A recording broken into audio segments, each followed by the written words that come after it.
welcome everybody to this PCNV meeting. It's a bit special, actually, because we are going to be hearing the writings of straight from the mouth of the man who wrote them. So this is a bit unusual.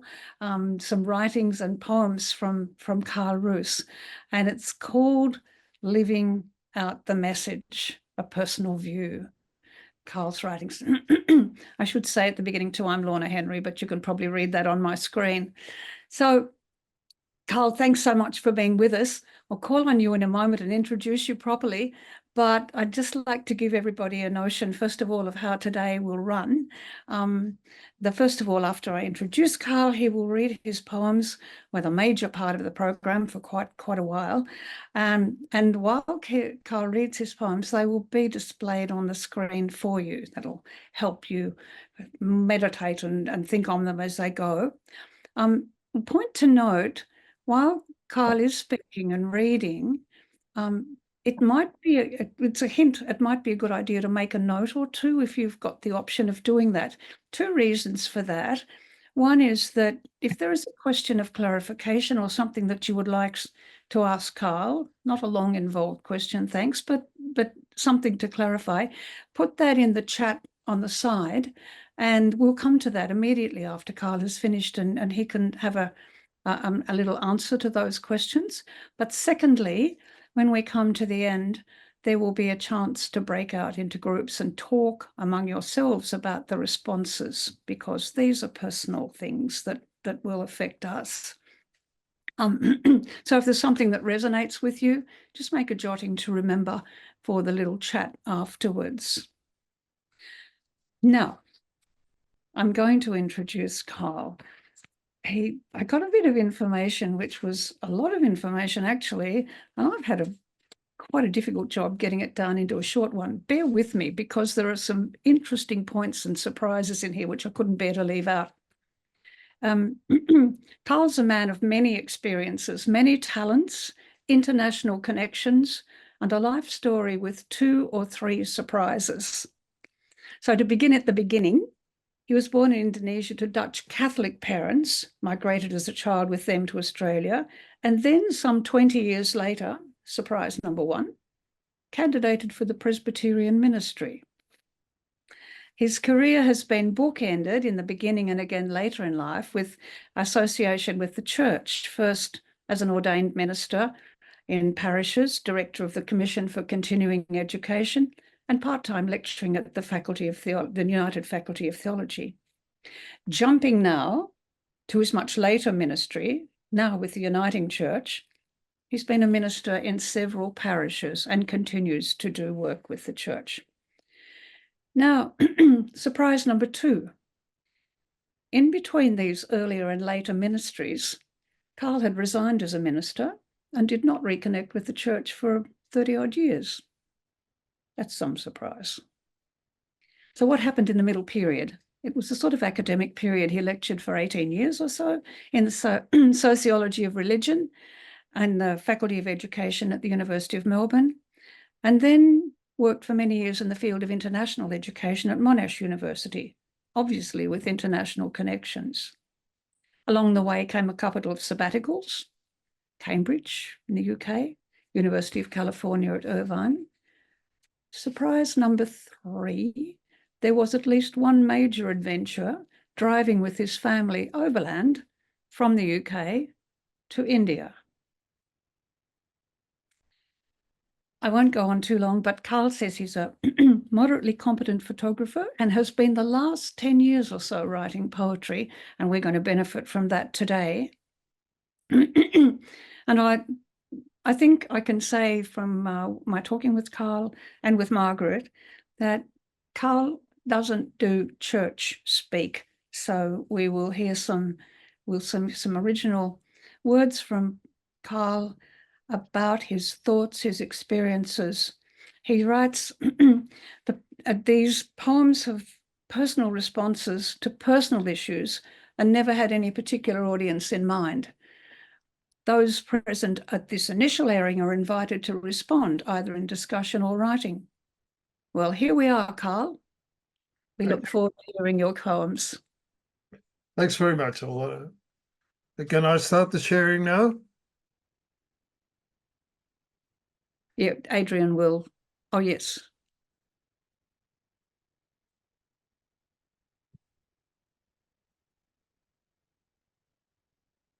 Right, and I've called this collection of poems Progressions, and I've subtitled that the Theopoetic Benches. Um, and of course, the whole session has got another title as well. So let me just introduce what I want to say today. Just get you started.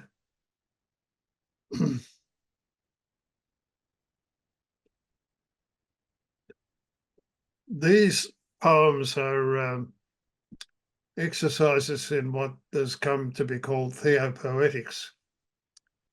It's a way of thinking about God, the faith and the church and the meaning of life. As the word suggests, theopoetics is a coming together of theology and creative utterance. The second part of the word is based on the Greek poesis, which is about creating rather than just poetry. But it eschews dry as dust academic theology and also the formalisms of the great traditions of poetry. Theopoetics, however, does rejoice in the word and uses the words to sneak up on what the great theologian Paul Tillich called the ground of being. It speaks of that to which cannot be spoken of directly. You'll search in vain for consistency amongst these offerings, nor will any of them obey the rules of form. No rhyming, verses of various lengths, no sonnets, few pentameters, meter and rhythm, yes, but free form. I hope the verses sound good when read aloud, because for me, poetry should be read aloud. What editing I do is often as not a matter of getting the beat right. And the meaning, of course, always the meaning. The poems in this collection will not soothe or comfort, nor will they uplift. All were written in hope, but some were written in anger. Some of these offerings might make you angry, in which case I hope you're angry with me and not angry at me. In this collection, you'll find me addressing matters that move me in my 9th decade. The chickens have come home to roost and cry out for attention. Here you'll find dismay. Here you'll find frustration. Here you'll find anger. Each of the poems invites, even demands a response. And each of the poems screams out, say something, do something. Time's running out. Now, if you want to follow up on the notion of theopoetics, I've got a few notes there that might help you along, but we can come back to those later on. What I'm going to do now is just to offer you some questions that you might just like to keep in mind while I'm reading, and maybe come back to them at the end in discussion. So, did any of these poems, as read today, strike a chord in you? Which ones? And the poet, that's me, has written in response to his own inner urgings. Do you recognize similar urgings in yourself? Can you name them? And each of these poems has been selected from my archive because, in my opinion, they're progressive in tone. They weren't written to be progressive in tone, but I see that they are. In your estimation, what does it mean to be progressive in religion and life in general? Now, my loyal helper here on my left is going to help me with the poems that I've selected. First one, Our Help in Ages Past. Help in Ages Past.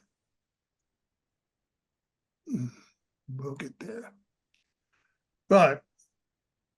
The little picture up there is taken, I took, I think around 2014 or 13 in a country town. I came across, wandering around the streets, I came across this church and took this photo. The photo itself I'm very pleased with because it later won me a first prize at a competition. But it's the old church, and later when I looked at the photo and I remember the church, I started to think about what the church might mean, this old church. So let me read this poem to you. I just need to get you out of the way here. Okay. Enshrined, blue-stoned, colonial and colonized, rock-hewn, pioneering hope, erect in certainty, defying the gates of hell with a legion of dark-suited, hatted, stockinged, sober, yet joyful, faithful. It was meant to last, to the end of time, that is, anchored to the world, yet defiantly apart. Yet convinced that urgent labour, earnest labour and opinion would found in this Antipodean wilderness. I'm just being fumble fingers at the moment. A kingdom would found, a kingdom blessed by God, a kingdom of the mannered and genteel, of principality, of selfless works, and good intentions. They proclaimed and sang, baptized and shared, blessed, ordained, decreed, pronounced, prayed with earnest, if confused devotion, their formulaic words from ages past well known, but poorly understood, no barrier to righteousness and certainty. They spoke of love, not too much, of course, with reservations, non-invasive, not intrusive, and of course exclusive. And they touched those not fortunate enough to share in this small outpost of his kingdom, though quick they were to damn the failings of the non-elect. They sat in silent judgment on the perfidy of those who should know better. 3 generations, 4 perhaps, had now almost gone, a remnant left to thinly peopled pews where once raced hymnals and voices, built walls of fine-honed, papered praise, old and young standing, sitting on command. Decline was sure, and yet they didn't see demography's inexorable laws and aging cohorts and culture's love affair with plenty. A future once God-given and assured in hindsight and illusions. The forces of decline were not a savage horde sweeping from the steppes, nor bore they the banners of a new belief. The forces of decline were age, weariness, lifestyle, and exhaustion from the futile posing of questions to which this rock-based solid faith could give few answers. Why am I here? And what's the point? How will I face my death? Can love last? Is repentance possible? How do I forgive? Who is my neighbour? Why do I get ill? What are my duties? Can love defeat evil? Can I sing nature's song? Is there a death after life? Is faith the antidote to doubt? Can I really talk to God and expect an answer? These now sad stones in muted accusation declare a faith of good intentions that lost its voice. Don't mourn its passing. The kingdom calls in forms unknown. We will see it when our eyes and hearts are once more open, and we know again the breath of God still blows upon creation. The new Genesis. Right. The next one I'm going to read is called A New Genesis, and it's you might say it's not really a poem, and I guess it isn't, or a prose poem perhaps, but a version perhaps of a contemporary version of what a Genesis account mythologically presented might be like. So a new Genesis. Before it was, there was potential, and potential brought forth the actual, and it took form and shape, determined by necessity, and a great river of time flowed strong and silent from the source, and galaxies and suns came and went and came again. Then a voice broke the silence and said, I'm here and I know it. And this I became we, and togetherness emerged and was clothed in flesh, and became us, and us asked why. And story was born. And story led to story, and Homo religiosus, HR, master storyteller and poet, sang. HR considered potentiality and called it God. HR considered togetherness and called it spirit. HR talked to God and called it prayer. HR found mystery and called it faith. HR weaved stories around God and called them scripture. And a mighty edifice did HR build and called it church. And HR admired church and wandered in its halls amazed. And HR declared church a good thing. But the great river of time lapped at the footings of church, and they crumbled, and eternal church ran out of time. And HR looked into the depths of time and saw that it was a work in progress, and was both now and not yet, and much remained to be done. And then HR allowed the great river of time to bear HR forward, and out of its depths the river spoke in riddles and hints and innuendos about quiet wisdom and the value of understanding and compassion and the virtue of patience. And the direction of the river was towards truth and honesty. And the great river of time urged HR to abandon building projects based on shaky foundations of self, and declared such projects to be idolatrous and not a good thing. And HR forsook self and found compassion and was satisfied. And HR heard the eloquent sound of silence and learned from it. And HR went with the flow, eddies, whirlpools, and currents and all. And HR found a mystery and valued it and told new stories. And HR loved and loved and loved until it hurt. Beachcombers is the next one. Beachcombers is a sort of allegory of the quest for faith, I suppose, or the quest of a pure faith. It was early morning when I stepped onto that beach. A breeze caressed my cheek and waves lapped gently on the shore. The sand curved ahead away from me, urging me to walk toward a headland thrusting into distant sea. Intent on where I placed my feet and focused on the residue of last night's storm, I failed to see this fellow till I blundered into him.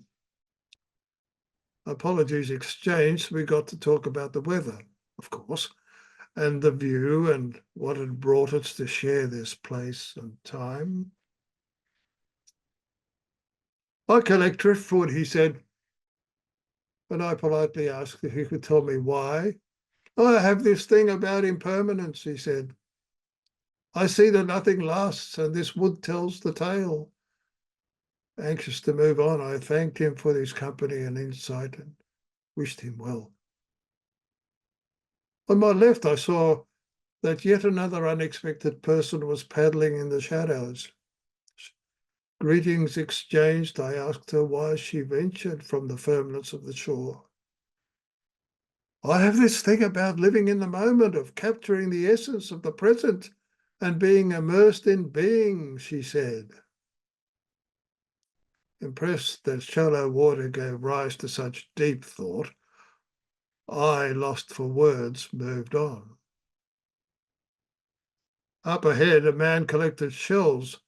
Not any shells, but shells of certain size and shape. I questioned him about this, and in reply he said, I have this thing about order. There's far too much disorder, change and variation. When I asked if I could help, he firmly told me it would take some years of study to make sure I wouldn't make mistakes. Rejected but relieved, I wandered on.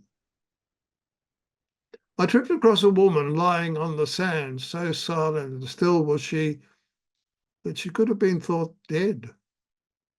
Alarmed, I asked her why she struck this pose. She said, I'm waiting to be told what will become of me. My fate, my destiny is determined, and nothing I can do will change a thing. Seeing further conversation would be futile, with her head buried in sand, I moved on. Then I came upon a barrier of sand, and behind it saw a man, and on his face he wore a scowl. Just stop there, he said. I have a thing about evil, and I'm holding back its power. That must include me, I protested. There's only one way to find out, he said. So throwing caution to the wind, I crossed the wall. Though vindicated, I declined his offer to stay on to fight the good fight. My walk that day was peppered with encounters such as these.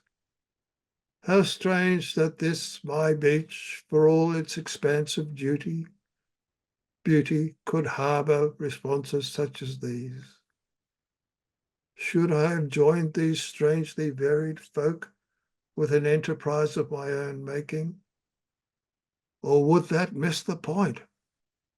That the beach itself is that which makes us what we are. Prophet spotting. Prophet spotting?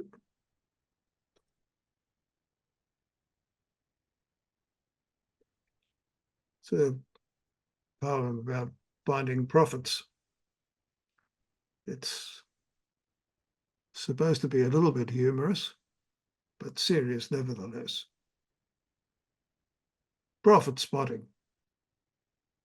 How can I recognize a prophet when I come across one? What gives prophets away as they do their thing? Let's eliminate a few behaviours that do not count and that are traps for unwary prophet spotters. Ignore the pretenders on soapboxes in parks and on street corners in sanitised churches. Too much ego for comfort.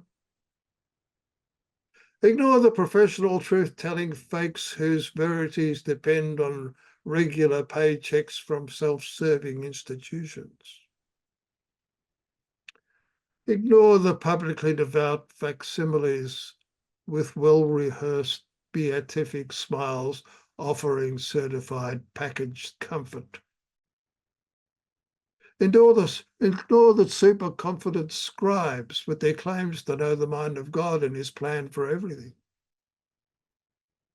On the other hand, know the prophets by their compulsion to walk, speak and act with the poor in body and soul.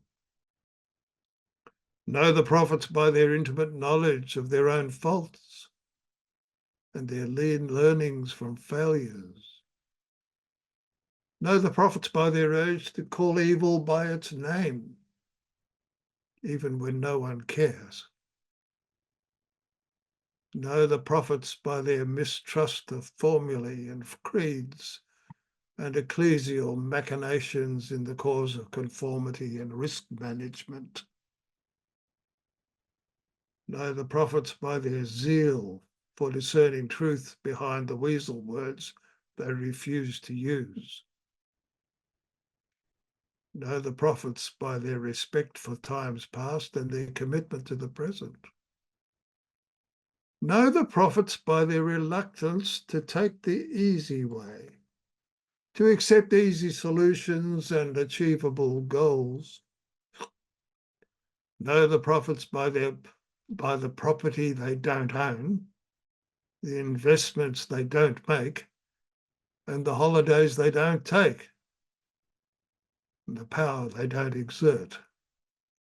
Know the prophets by their silence in the face of clamour, their preference for understanding over nonsense, their willingness to walk those extra miles, their humility in the face of self-aggrandizement, their readiness to talk with rather than talk at.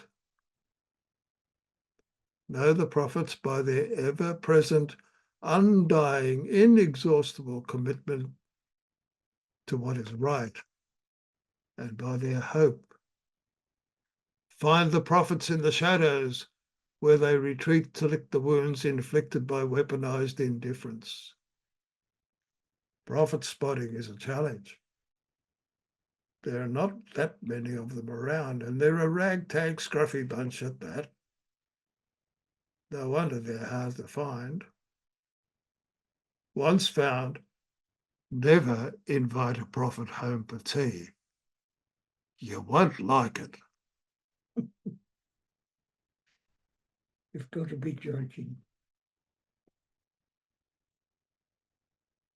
The poetry group of which I'm a part once set the topic for the month as wit.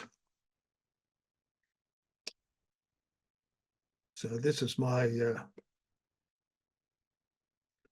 my rhapsody on the theme of wit. You've got to be joking, mate. Do you really want me to affirm with a straight face that God is out there just hanging out for my approval? Grow up. You got to be joking, Cobber. Do you expect me to agree with hand on heart that God required murder before forgiving my sins? Get real. You got to be joking, chum. Do you seriously want me to look you in the eye and agree as an article of faith that 1 equals 3? Now pull the other leg. You've got to be joking, friend. Am I to believe that the great researcher in the sky needs me to tick the boxes in the questionnaire of faith that defends the indefensible? Sorry, buddy, it just ain't going to happen. The funny thing about such faith games is that they distract us from the questions that really should be posed in a community of faith. Take, for instance, is regret the incubator of hope? Is sorrow the necessary counterpart of joy? Can I truly be Imago Dei? Can I atone for the hurt I've caused? Can I forgive too much? Is my discomfort a proper measure of my virtue? Is life a joke? And if so, what's the punchline? Can deep silence subdue the clamour of my life? What is prayer? Can deeds speak louder than words? Can faith's substance resist its empty forms? How do I live out forgiveness? Is holiness contagious? Does God speak in riddles? Does God speak at all? Is the future determined? Is knowledge a blessing or a curse? Can there be death after life? Is there a meaning to life? And how many priests does it take to change a light globe? Trust me, you say, and then you pose questions I've never asked. Well, you have no clue about the questions I hold dear. Talk to me about things that matter, about my work and my oppression, about my trembling hand, about my sick child, about my crooked back, about paying my bills, about flood, fire and drought, about helping and being helped, about diabetes and cancer, about the black dog, about aching joints. Convince me that Jesus is a friend. Convince me that I can find God within me and you. Oops. Convince me that my misdeeds are not dead ends. Convince me that my life can be meaningful. Walk with me, pal, while I figure out how to love without too much collateral damage, how to judge without being judgmental, and how to be. Help. No kidding, sport. It's time for a new game. Preaching test. Preaching test.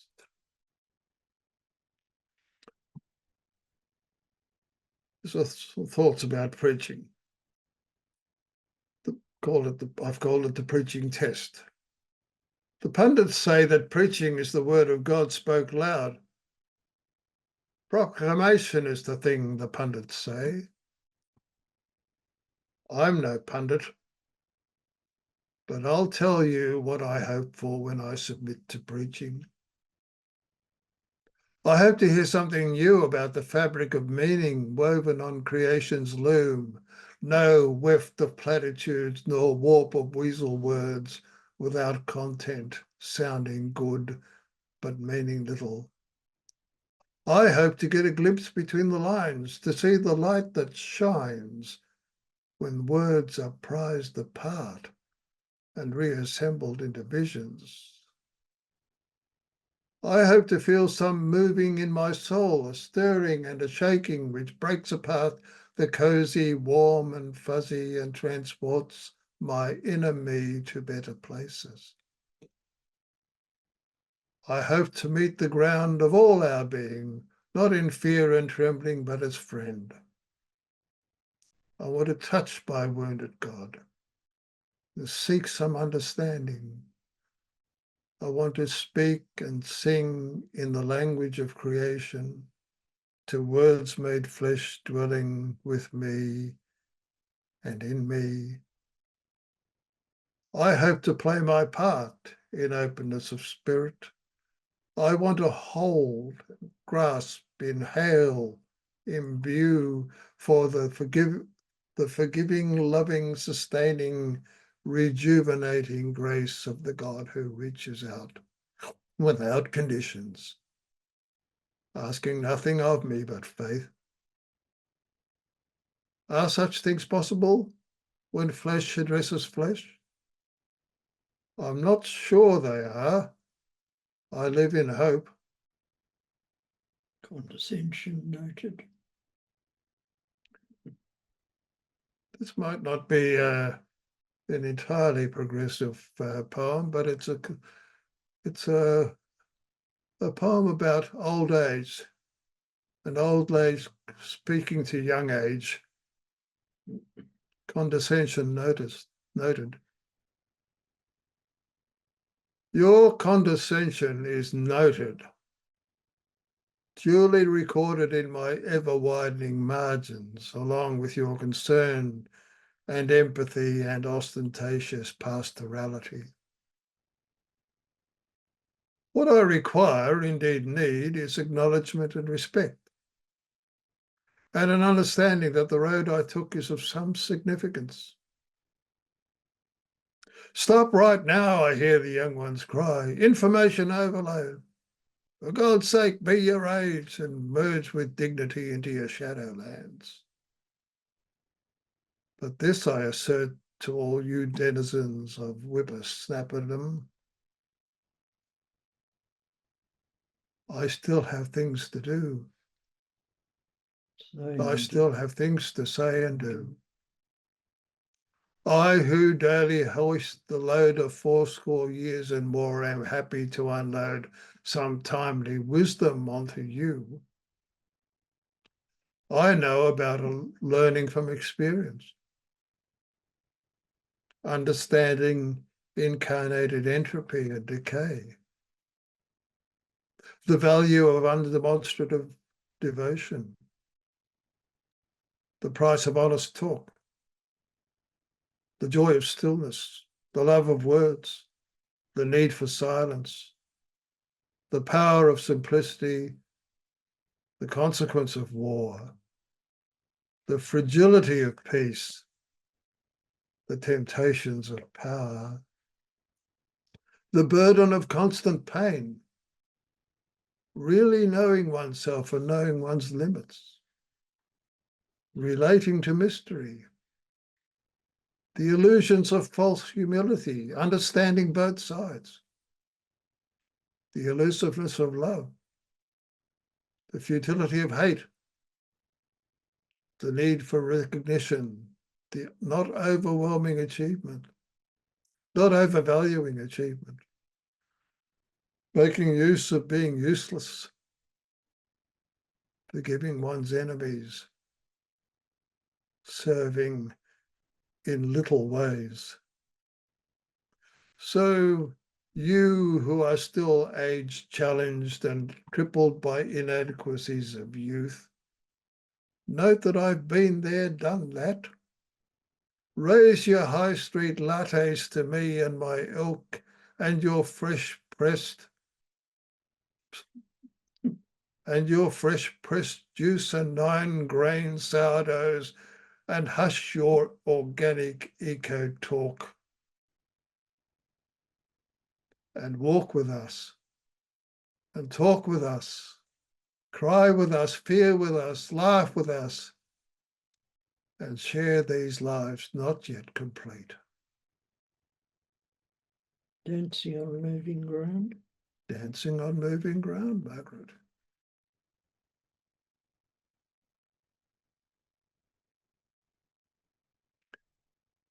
Really a poem about decay.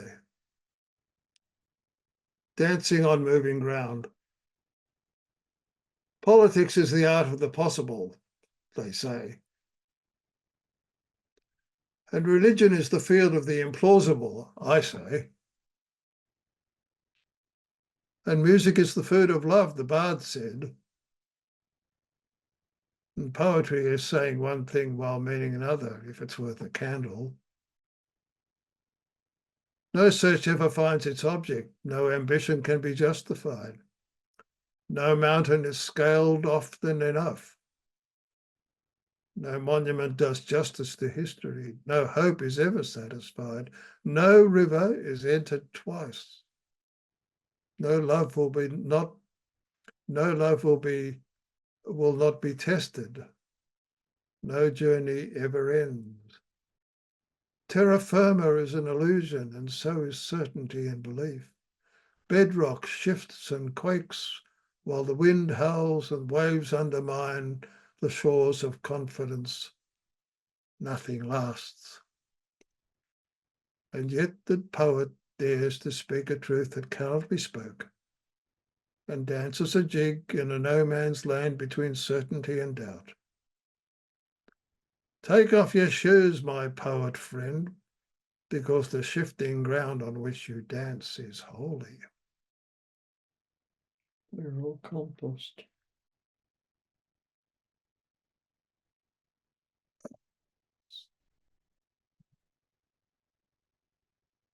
I once read a poem by David White on in a book called Consolations, and in it he said, "We are all compost for worlds we cannot imagine." And I thought I'd write about that. I am what's left of scraps and scrapes from my life's many snacks and feasts. I am peelings and parings and cores and pips. I am remains of dinners burned, of false starts and failed cuisines. I am what's left of parties and festive times and wakes. I am detritus of ideas, ambitions, hopes and schemes, cooked on a slow flame, tasted, tested, digested in part, then cast aside. I am rich loam, spread what is left of me to grow a world beyond my wildest dreams. My composted life is yucky and a little on the nose, but it's good enough for you to tend your garden bed. What on earth shall I do next? How are we going for time, Margaret? It's 43. What matters? Is that What- the one? What should I do next? What on earth shall I do next? Okay. Here's a question. Proper question. What on earth should I do next? I've heard much talk of late of destiny and fate and will of God, of plans laid out ahead for where and when and how the world and you and I will go. I can't buy into all that guff. But was it even so? My only hope is just to know. What on earth should I do next? When sadness casts its greying pall and joy is lost to mind, what on earth should I do next? When anger has controlled my soul and prompts me blindly to lash out, what on earth should I do next? When lust takes on the likeness of true love, diverting me from deeper care, what on earth should I do next?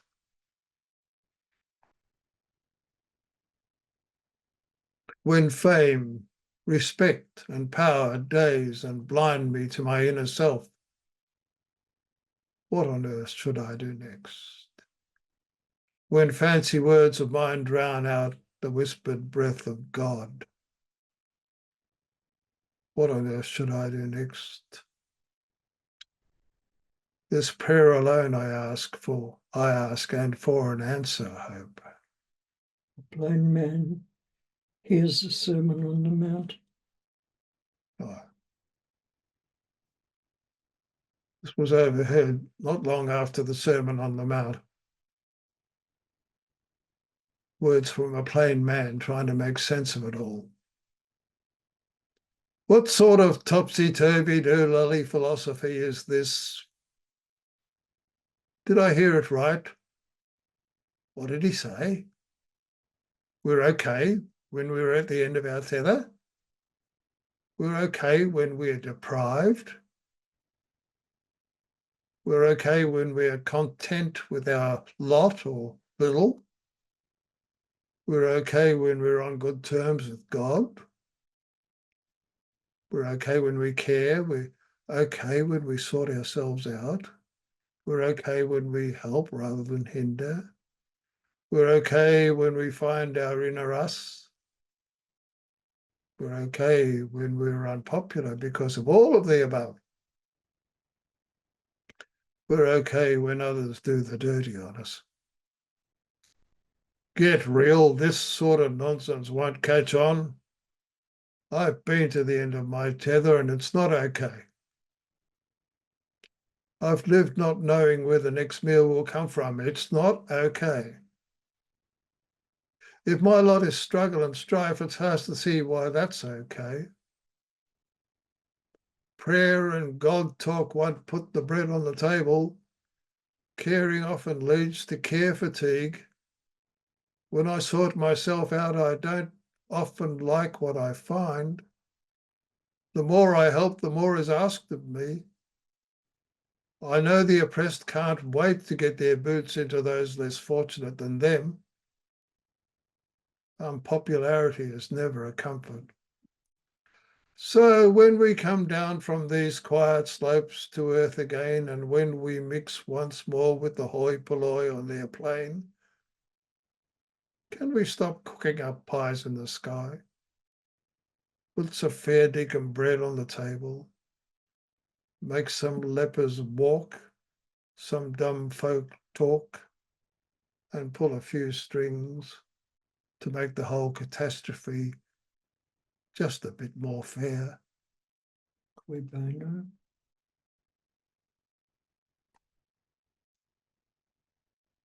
It's a principle in political science that one should ask of almost everything.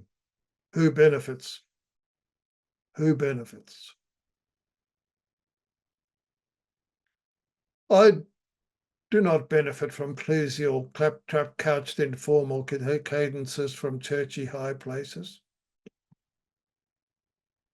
I do not benefit from dogmatic gobbledygook delivered, sealed, signed, certified from learned sources. I do not benefit from mystery parading as certainty, impeding the quest for knowledge with false starts and cure clues. I benefit from truth. Truth said, truth taught, thought, truth done, truth taught, truth the respecter of doubt, truth uttered plainly, truth lived with conviction. I benefit from beauty, beauty made, beauty seen, beauty felt, beauty heard. Beauty, the fruit of spontaneity, beauty, the child of labour, beauty lived with joy. I benefit from labour, labour earnest, labour content, labour productive, labour meaningful, labour for its own sake, labour sharing God's work, labour done with dignity. I benefit from love, love from the heart, love boundless, love with no conditions, love harnessed, love challenged, love tested. Love, the font of compassion, love from need, love from duty. I benefit from pain. Pain that tests, pain that teaches, pain shared in anguish. Pain banished, pain defeated, pain that brings me close to God, pain the measure of my person. I benefit from humanity. Humanity distilled from cosmic chaos, moving closer, ever closer to Imago Dei. I dare believe that I may also play a part as God's stumbling helper. And I benefit from Jesus by what he said, by what he did, by the roads he walked, by the meals he ate, by his cures, his blessings, by his challenges and condemnations. I benefit from Jesus as Imago Dei Perfecta, and live in hope that by imitation and the grace of God, I too may be of benefit. bordering on the ridiculous. Bordering on the ridiculous. And that's the That's last the one, last is it? one, yes. That's the last one. Okay.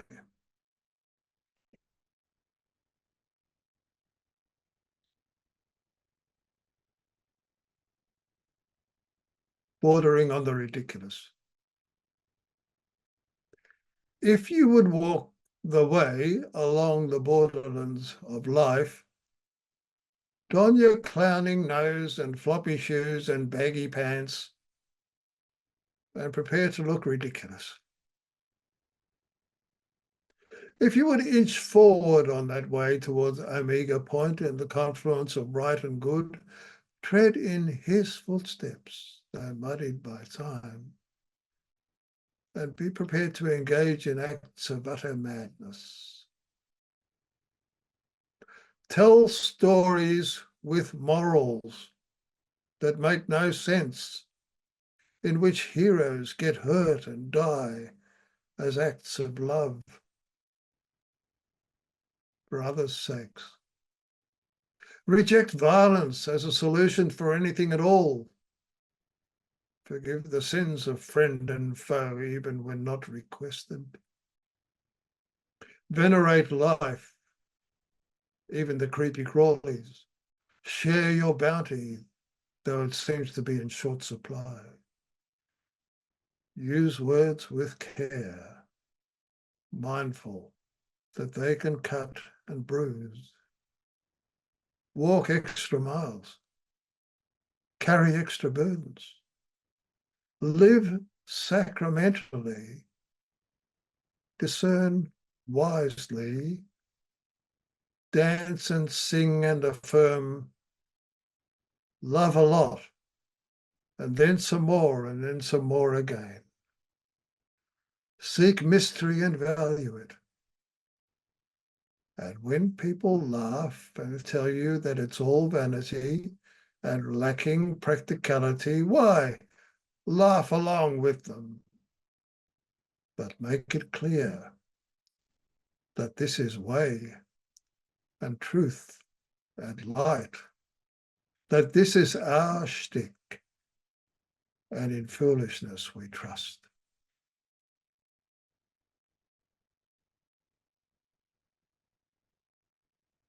There we go. I'll just go return to those questions.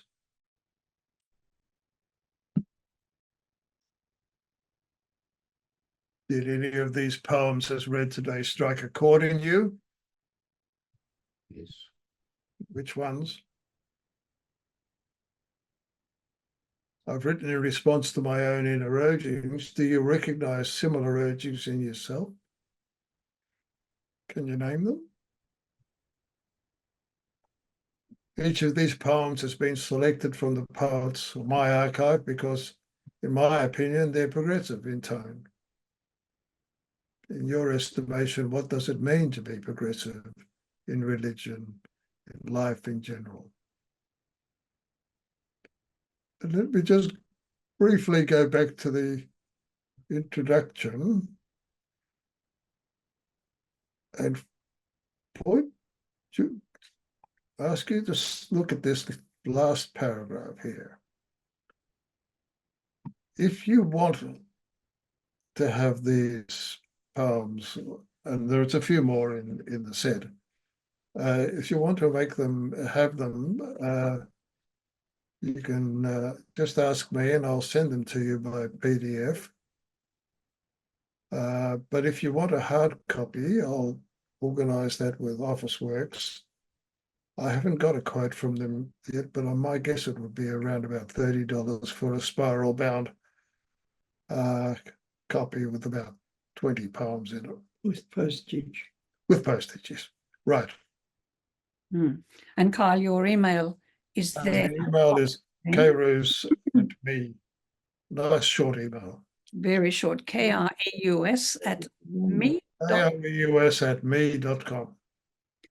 Thank you. Thank you. And that is an offer open to all of us who are here. Yep. Either or, please contact Carl if you would like that. I asked at the beginning that we might make notes or say something in the chat column. There are a couple which perhaps you've seen already on it, but Jeff Williams has alerted us to the fact that what Carl is saying resonates very strongly with what John Spong was saying to us, and it's all so much more meaningful. I read his last words. So much more credible and meaningful in the modern age than the Nicene Creed. And we have Carl to thank for some very straight words and very modern words there and colloquial. And John Nowak has written his particular appreciation as someone who's also been in the ministry but uses the words that these poems are articulate, readily comprehensible, very commonsensical, down to earth, and most impressive. And I'm sure we all agree with that, with applause. I wrote down some words about, Carl, your own delivery, reading your poems to us. That's quite a task, reading poems for that time and with the expression and clarity that you gave to them. Thank you. And for the content, I found myself smiling along the way, taking deep breaths at others, thinking deeply and thinking, this is about 165 topics for debate here. And I'm sure we can take them. So I, for one, will be on the list for copies, and I'm sure there will be many others.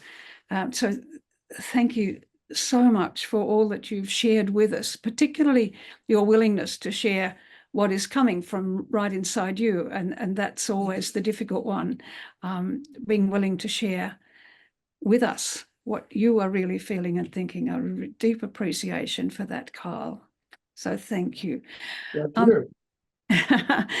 It's I think it would be very appropriate if, I don't know whether everybody can see the screen, but if we show our appreciation by our applause or by putting a symbol on the screen, but it's unreserved. Thank you so much. And I hope this is reaching you in the Northern Lights there, which you delight to look at.